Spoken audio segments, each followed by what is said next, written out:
strategies ne baga nti oluguudo lw'Entebbe kwaliko embwa nnyingi nnyo naye bwe baateekawo ekibaati ezaaliriira across the road zafenjala omusajja eyatula komini wali omulabyeko wali omuwuliddeko eyajjako shawa Iran yagenda France yaweerezanga buteepu bwokka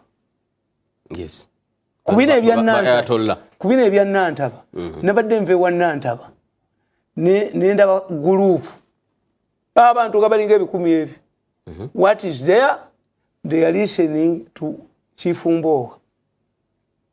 Do you know that Chief Mbowa has more listenership than some of these radio stations? Nenga you can dismiss him as one.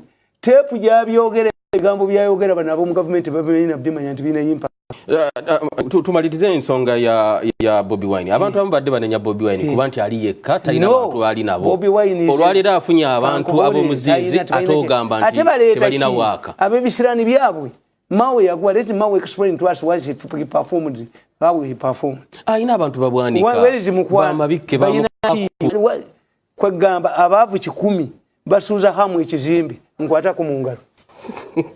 Katumalo kumulamu katono nnyo tuli ku NBS always tuda n'ensonga ennene okira ku zino one on one with Tamale Mirundi. Katono nnyo.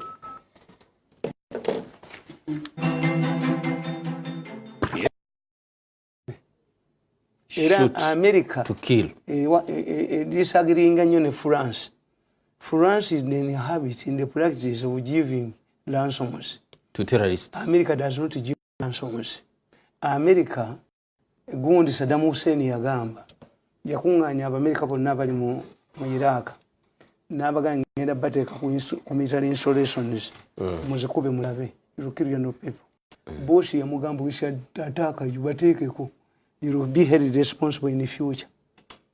Museveni bamu blackmailing nga kubakadde batte namini mga batte you will be held responsible you pay tuti ebyo simanyi babange simanyi bakazi nno ngulunanya n'enku nagambye Nantaba tinkulete ku busajja for your major omukazi akutawanye nye motoka yefuule egenda kutakanga ewettewo naganze ndi mulokole munnange mama tobale nadenja kana abalozeeko emotoka yefuula ateddeho usajja bwenkumyesa obwalugabire awo abo bakiwanda abo singa nze bambuulirako buli obusajja kusinya 13 bukubala ddwali linda ko nawe Tamale nyini wali kiwanda singa bakubuulira abali bawambye omuzungu ne mu Uganda abasajja baina GPS locating system technology ataluddewo baina air force bandi kubye laddu yandikubye bali abatemu abawamba abantu oba nekubiramu ne bano abanonyezebwa emotoka yange bagitwale Kenya nenga buli we bagiteka enjuki zibaluma ne wakana wane Tamale ebintu bye singa byali bikola bawalutwetu n'abalala ne ba mafia singa wabasanyawo dda baba temuli agambye Nantaba nti meja ki twaliwo meja wanya mukazi tie yakutawanya nti Tamale singa ebintu bye byali bikola era nza abasajja bo kirayika babikukujju oyina abantu aba mafia abakulwana tokubangayo n'omu basobola ate tebakuja mu State House tebakuja mu tebakusuuza omulimu sikola byange waliyo kyo ne olunaku beera n'aba mafia bankuba naye mbagunzi bakubeyo laddu. Do you know that I've demystified them tewakyali abati bali muserena bakukumi bwe kati mu gwange ebyo ona akati yakukuma mugundi mu mikolo jagaba bikopo biki. Now President wa America Donald Trump agamba nti Uganda egwanidde okwata bana ababadde bawambye abantu. International policy is not to succumb to terrorists because gundi bafuna strategy ya gas ngalashe basibi abangereza ne bayita ba mirundi bayo ne bagaleta asiri brand Gaddafi ne bamu negotiating naye nasasula ennyonyi ya Lockerbie omusajja yatega ennyonyi eyo ne bamujje London ne bamutwala Scotland where the terrorism law is soft era debris zagwa Scotland ne bamuta to access gold Libyan gas gundi Islamu mutabani we Saif Islam not donating any cent in one of the highly respected institutions foundations in Britain nasasula n'omukazi gwe yakuba mu 83 wa police yali akulembeddemu demonstration against Gaddafi yava mu dirisa lya Libyan Yvonne Fletcher ne balonda Tony Blair n'abeera advisor wa Gaddafi. By the time Gaddafi fell yali asinga okuwola ssente mu nsi yonna era my last time to go there twasanga oba presidents oba 8 yasooka kulaba waffe Libya looking for money. Kakati Obama kyava ababuuza nti are you setting a precedent nti anattanga abantu n'asasula ng'agenderaawo tukola ku Gaddafi yo Panama yali yammwe yali America. Yes, Gaddafi waliwo shero yayina gundi oluzirwa oil olwesima mu America nekibwatuka. Obama najja yeesiba ku kintu ekyo era yali manager wa shero egindi in USA was transferred to Tripoli. Naye Obama yabaga nti omusajja tumukube n'amafuta tukatwale instead of compromising.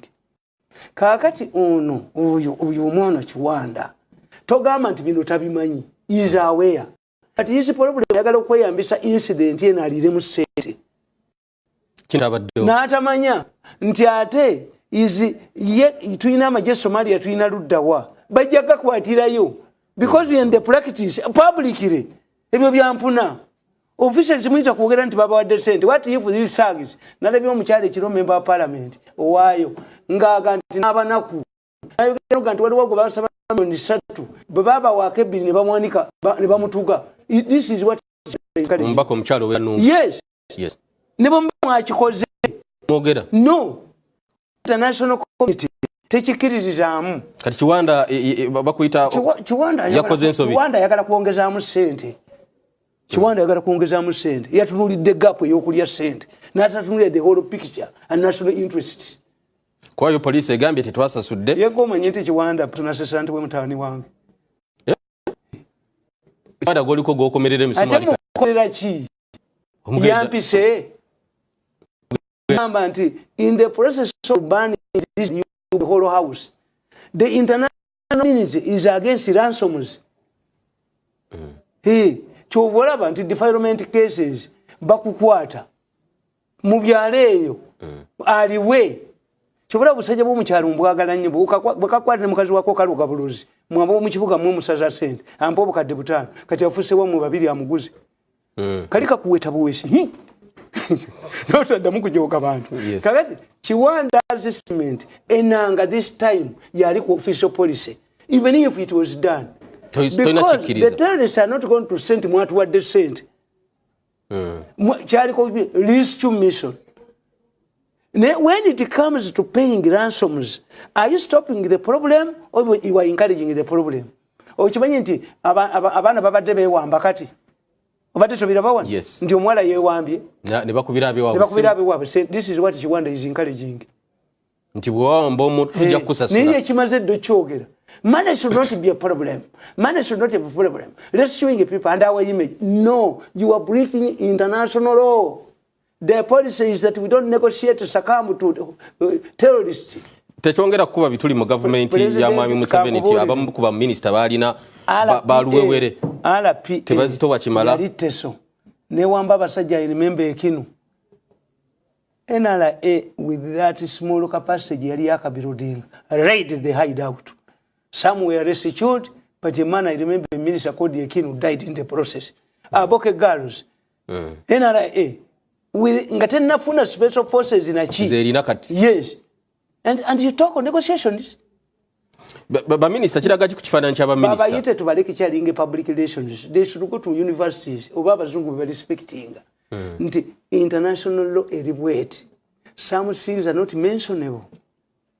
You said byabaddeyo. Oba tolimbye ensi.